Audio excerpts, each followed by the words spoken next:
Oke, ketemu lagi bersama aku Edi Prasetyo, masih di channel Edi Komputer ya. Dan kali ini aku akan membuat sebuah video tutorial bagaimana cara membuat dokumen baru di Adobe Illustrator.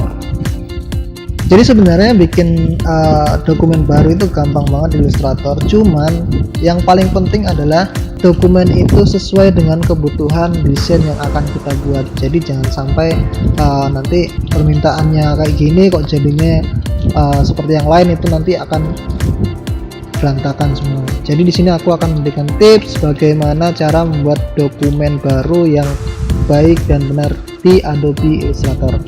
Oke, langsung aja ke tutorialnya.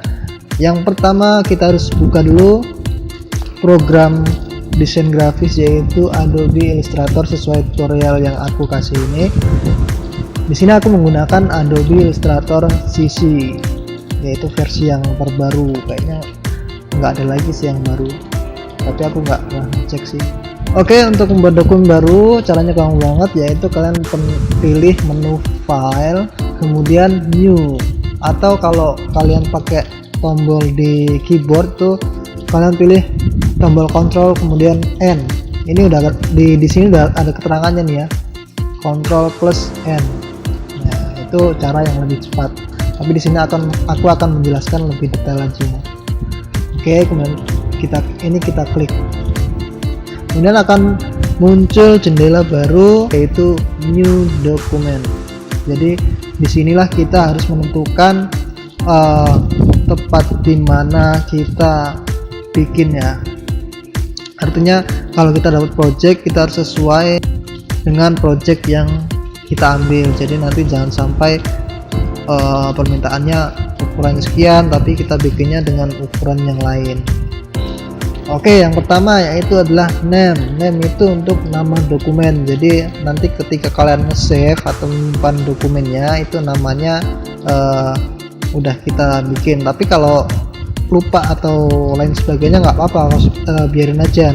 Jadi nanti ketika kita nge-save, kita gunakan nama dokumen yang baru. Jadi ini terserah kalian mau isi, boleh, nggak juga nggak apa-apa. Nah, kemudian selanjutnya profile. Profile ini berhubungan sekali dengan size ya. Jadi profile ini berhubungan erat dengan size, itu kayak semacam brother gitu, saudara lah ya. Sedikit ngelawak nggak apa-apa lah, biar agak-agak lucu dikit. Untuk profile kita bisa gunakan ini banyak pilihannya, ada print, ada web, device, video and film, dan basic RGB. Ini kalau print itu biasanya kita kalau print untuk kertas itu ukuran kertas standar itu ya, kayak letter, kemudian legal, tabloid A4, A3, B5 dan B4 ya. Kalau kita ganti misalnya web, nah untuk web itu biasanya ukurannya menggunakan pixel, ini ya pixel. Jadi ada 960 kali 560 dan lain sebagainya. Atau kita cari device itu kayak iPad, kemudian di sini ada iPad mini, iPhone 5s, Nexus 5, Nexus 7, kemudian ada Fire HD dan lain sebagainya lah. Di sini kita nggak gunakan ini karena kita basicnya adalah desain grafis, jadi kita mungkin nggak perlu ke situ-situ lah. Jadi nanti mungkin kita akan gunakan custom aja. Kalau custom itu kita bisa tentukan ukuran mau berapa mil, mau berapa senti, mau berapa mili, mau berapa meter, terserah lah ya. Oke, selanjutnya tadi kita mau pakai apa ya, custom ya. Jadi kalau custom itu sesuai dengan ukuran yang diberikan pada project kalian ya. Jelas nggak? Jadi kalau kalian dapat project terus permintaan klien pengen nih aku mau bikin banner, desain banner ya gitu, ukurannya sekian kali sekian. Nah, kita gunakan ukuran custom, kita gunakan ukuran sendiri. Kita bisa ubah di sini width-nya dan height. Width ini adalah panjang dan height itu tinggi. Oke.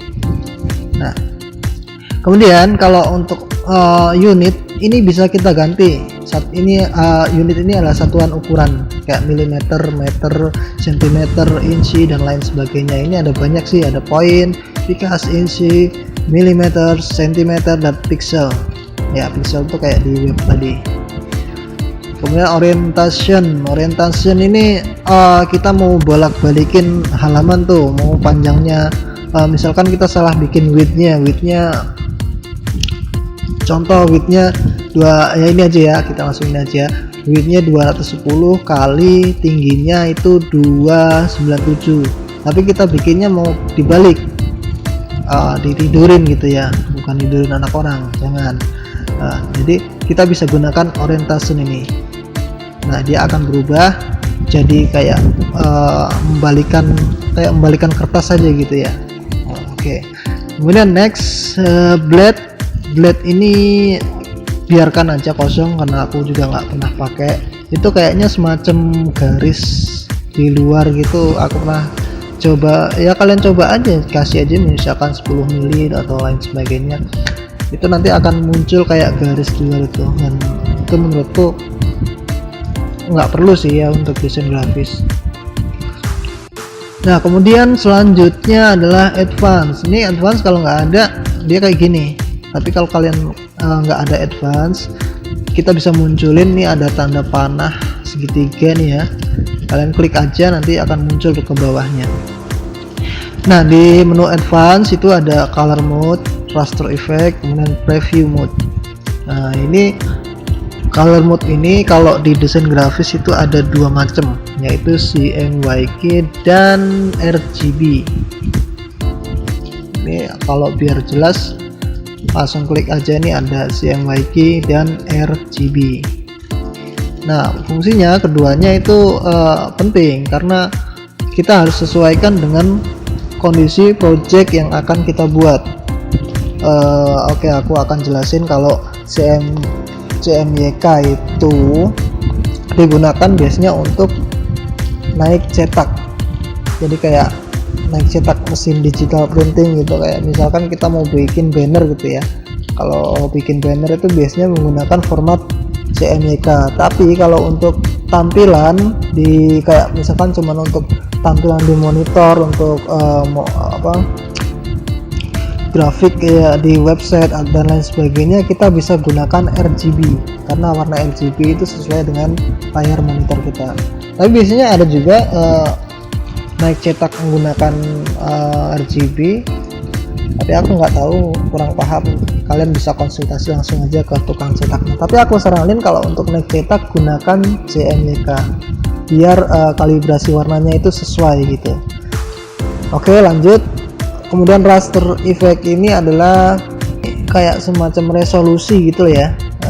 Resolusi kita gunakan yang high, yang paling bagus, yang paling best. Kemudian preview mode kita gunakan default aja. Oke. Kemudian kalau udah, tadi misalkan kita balik lagi ke size, misalkan kita tadi kan menggunakan custom ya. Kalau misalnya kita nggak familiar dengan milimeter, kita gunakan sentimeter, kita bikin spanduk ukuran 3 kali 1 meter. Tapi di sini kan nggak ada ya ukuran meter ya, kita gunakan sentimeter aja. Berarti kalau 3 kali 1 meter itu kan ukurannya kan berarti 300 kali 100 gitu ya. Ini kita ubah aja menjadi 300 kali 100, ganti 100. Oke, ini gampang banget kayak gitu ya. Kemudian kalau sudah ini sudah sesuai dengan project yang kalian bikin, kalian langsung aja klik OK. Ya, ini adalah lembar kerja atau dokumen sesuai dengan ukuran yang kita buat. Gampang banget kan? Iya, gampang banget. Nah, mungkin tutorial ini biar sampai di sini dulu. Kita sedikit-sedikit aja, mungkin nanti sedikit demi sedikit kalian pahami aja dulu. Nah, buat kalian yang nggak paham, kalian bisa tanya di kotak komentar, atau kalian kalau udah paham terus ingin lanjut ke tutorial berikutnya, kalian bisa klik tombol subscribe ya. Dan aku yakin buat kalian yang masih baru belajar, aku saranin terus tonton video ini karena aku akan memberikan tutorialnya tahap demi tahap sampai kalian bisa membuat desain sendiri. Oke, sampai di sini dulu video kali ini.